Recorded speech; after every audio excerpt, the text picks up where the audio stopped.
classroom. Sanibonani bantwana, ngiyanimukela esikoleni ekilasini. I'm Mary Stegen, and this is my colleague, Mrs. Ngubane. Shuthi uMrs. Stegen noMrs. Ngubane. Now, in today's Kids Life, we learn a very important lesson from the Bible. Namhlanje kule Kids Life sizofunda isifundo esibalulekile esiqhamuke eBhayibhelini. Now, let's pray before. Kodwa siqale ngokuthanda. Lord Jesus, we thank you so much for this opportunity to learn something from the Bible, your word.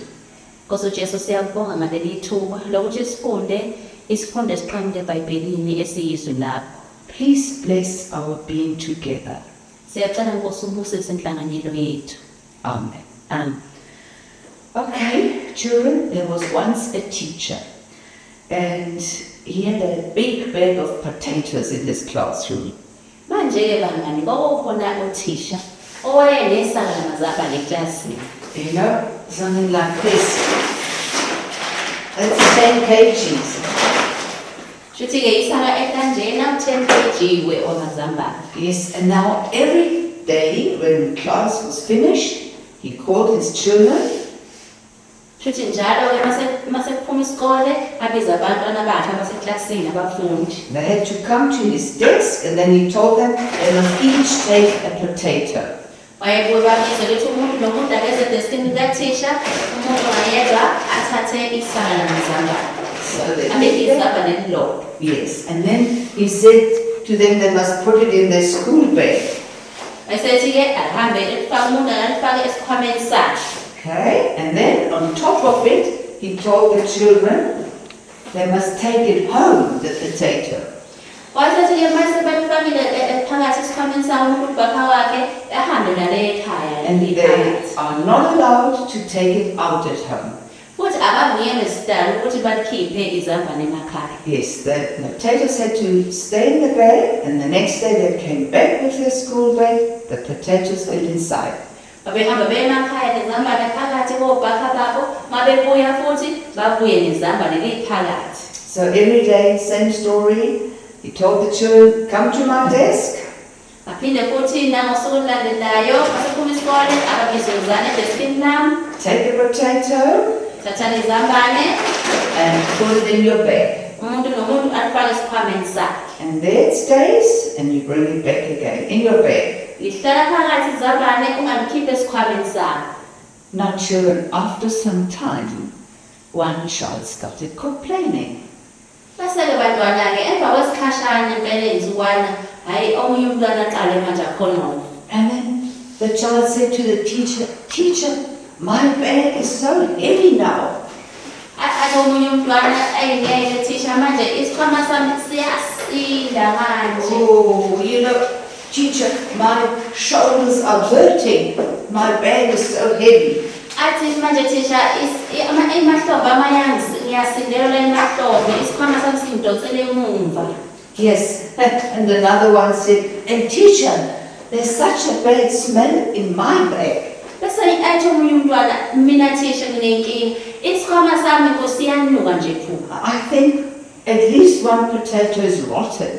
Ngicabanga ukuthi mhlawumbe khona izambane eliphakathi elibolile. Yes, and nobody wants to walk home with me anymore. Kanti futhi nabangani bami akekho sebefuna ukuthi bahambe nami masihamba siye emakhaya. And another one had the same problem. He said, at home, they tell you, oh, stay outside. Leave your bag outside because of the bad smell. Kanti nomunye futhi bangalonenkinga enjalo khona lapha eklasini ukuthi nje ekhaya uma ngifika bathi nje hayi kana kushiya isikhwama sakho phandle. Yeah, the teacher heard all these stories. Uthisha walalela zonke lezi ndaba babeyixoxa abantwana. And then he knew, now it's time to explain the children what it's all about with the potatoes. Wasewazi-ke ngaleso sikhathi ukuthi sekuyisikhathi impela esilungile ukuthi abaxoxele ngale ndaba yamazambane ukuthi kwenze njani. And he asked the children, now, tell me, boys and girls, do you know what a grudge is? Wayesethi-ke bayafana namantombazane, ake ningitshele niyalazini ukuthi yini iqhubu. Have you ever had a grudge against somebody? Wathi wake waba yini neqhubu nomunye umuntu na? Or do you still hold a grudge against somebody? Ungabe khona yini umuntu ombambele iqhubu? And what is a grudge? Yini-ke iqhubu? Maybe you once borrowed somebody a sharpener. mhlambe mngani wakho waboleka omunye umuntu noma omunye umntwana umshini wokulola. Yeah. And then that child breaks the sharpener, doesn't even say sorry, and doesn't buy a new one. Mhlambe bese lowo mntwana loyo ayinqamule noma ayibulale umshini wakho wokulola bese engaxolisi futhi nokuxolisa. And now you've got a grudge, being angry about that. And every time you see that child, you think of your broken sharpener. Kodwa manje sumcasukele njalo nje uma umbuka loyo mntwana lo usucabanga umshini wakho wokulola onqamukile.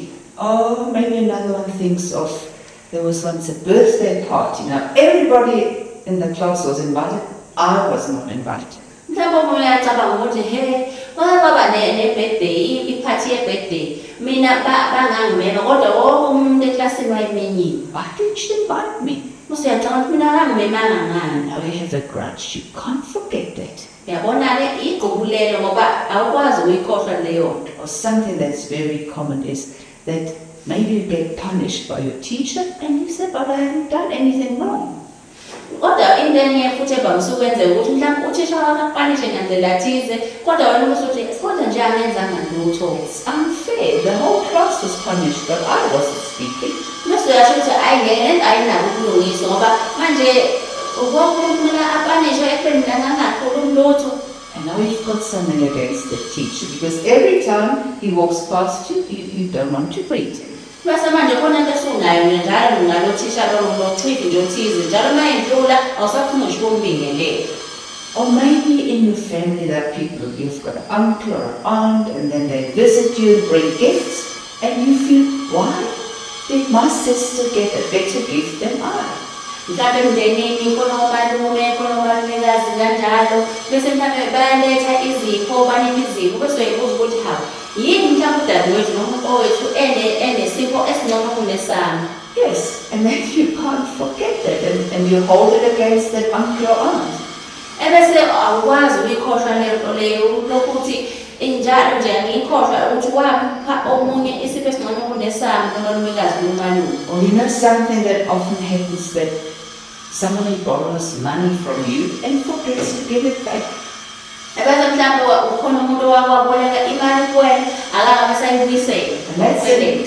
That's enough for you to have a grudge against that person. Manje sekuyinto nje ongasakwazi nje ukuphila ngaphandle kwaso kuyigqubu elinzima.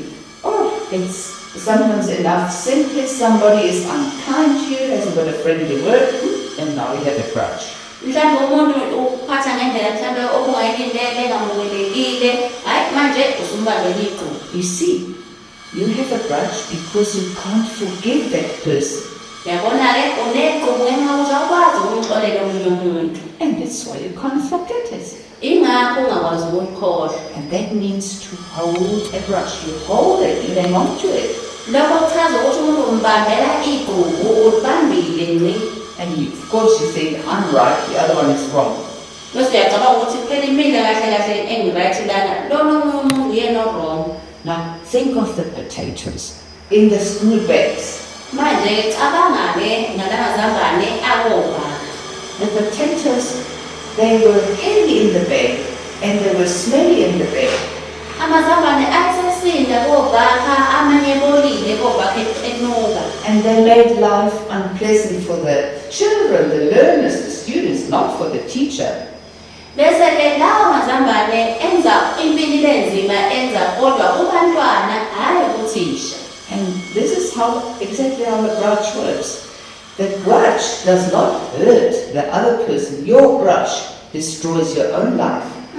Igqubu linjalo-ke bantwana lilimaza wena osukulibambile hhayi lo muntu lona okusuke kwenze kabi. Have you noticed how unhappy you become when you have a grudge against somebody?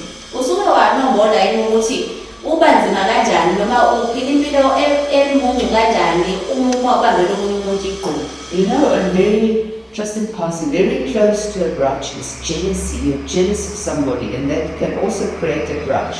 Futhi okunye okusondelene negqubu ngani umona uma unomona usuke kusondela impela nasegqubini. But now we come to the big question. How do I get rid of a grudge? Kodwa ke manje sesiza ke ekuvuthondaba ukuthi Xosha kanjani igqubu na? Well, let's think of the potatoes again, and you find the answer quickly. Asocabanga ngamazambane lawo wona amazambane azosinikeza impendulo. If you want a lighter bag and a bag that doesn't smell badly, you take the potatoes out of the bag again. Uma ufuna isikhwama noma ugakha ongasindi noma onganuki amazambane wenza njani emazambaneni uyawakhipha phela esikhwameni. See, you have to look well for this potato. It fell down. Uyabona-ke la ngidinge ukuthi ngilibheke impela izambane ngoba bese ngasakhona ishoneli livele langena phakathi. And you must do the same with your brush. They must get out of your heart. Nawe kumele wenze into efanayo ngoba amagqubu kumele aphume enhlizweni yakho. Name them, the grudges. You know where you have a grudge. Take it out, bring it to the cross, confess it to the Lord Jesus. Amagqubu kumele wabize ngamagama awo. Uyawazi ukuthi ahleli kuphi enhlizweni avume uwalethe esiphambanweni sikaJesu Kristu. And you'll feel better. That burden will be gone, that bitterness, that poison in yourself that made you so sick will disappear. Ebese lo mthwalo akusinda lobo buthi lokade bucindezela uzobona usungcono usulule emzimbeni. You see, that is what the Bible teaches us. Ilokho ke iBhayibheli elisifundisa khona. Now, I found a wonderful verse about the grudge, Ngithole ivesi elinangazayo ngegqubu. and that is in Leviticus Litholakala encwadini kaLeviticus. chapter 19, verse 18.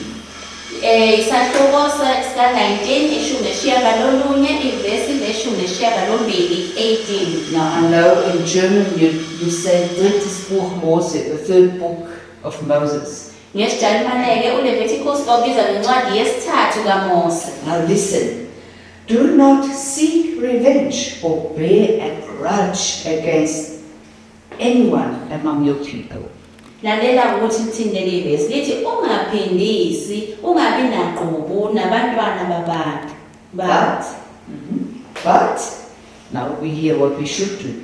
Love your neighbor as yourself. Nakho-ke kumele sikwenze sesizoza ukuthi kumele senzeni-ke kuthiwa kepha wothanda umakhelwane wakho njengalokhu uzithanda wena. I'll read it again. Do not seek revenge or bear a grudge against anyone among your people, but love your neighbor as yourself.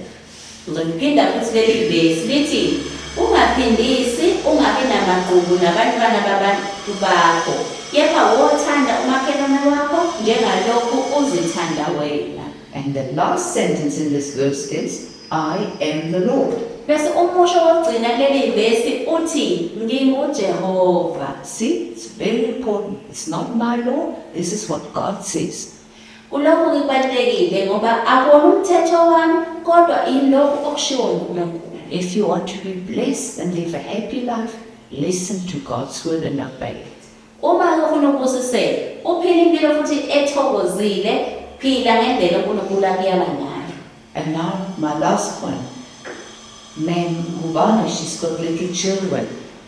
Iphuzu lami lokugcina uMam Ngubane unabantwana abancane. Mine already grown up, but I've got grandchildren. Abami sebekhulile kodwa nginabazukulu. Do you know that a small child cannot bear a grudge? Uyazini ukuthi umntwana omncane akalibambi inhloko iqhubu. Isn't it wonderful? 1, 2, 3 years, 4, even up to 5. Children do not have a grudge. Abantwana mhlawumbe uthi umntwana one baminyaka emibili emithathu kuze mhlawumbe efike eminyakeni ewu-5 uthi ingane ayinalo nhlobo iqhubu. They don't know what a grudge is, but after that comes. Abazi nokuthi yini iqhubu labo bantu balo kodwa enhloko kwakho sekuyaqala. No wonder Jesus said we should become like little children because the kingdom of God belongs to them. Ingakho uNkulunkulu asiyala ngokuthi sibefane nabantwana abancane ngoba umbuso wakhe umfana ungowabo. Don't you want to be the child of God? Awuthandini ukuba umntwana kaNkulunkulu. No matter how young or how old you are, but get rid of your grudges. Ungakhathaleki ukuthi umncane kangakanani noma umdala kangakanani kodwa uwakhiphe amaqhubu. Now I ask my colleague to please pray. Socela isithanda senu. Nkulunkulu wethu siyabonga. We thank you, our God. Siyabonga ukuthi awufuni siphile impilo ebuhlungu. Thank you that you don't have to live a hurtful life. Siyabonga Nkosi Jesu ukuthi wasifela ukuze sikwazi ukuthi siphile impilo ethokozile. Painful life. Thank you that you teach us how we can live a happy life. Siyacela Nkosi Jesu ukuthi usize inhliziyo zethu singabi nawo amaqoqo. And please help each and everyone deep down in our hearts that we don't bear a grudge. Uma Nkosi kukhona esinawo siwakhiphe. And if we do find a grudge in our hearts, that we take it out. Sibe ngabantwana bakho. And that we can be your children. Siyacela lokhu egameni likaJesu Kristu. This we ask you in the name of our Lord Jesus. Thank you. Amen.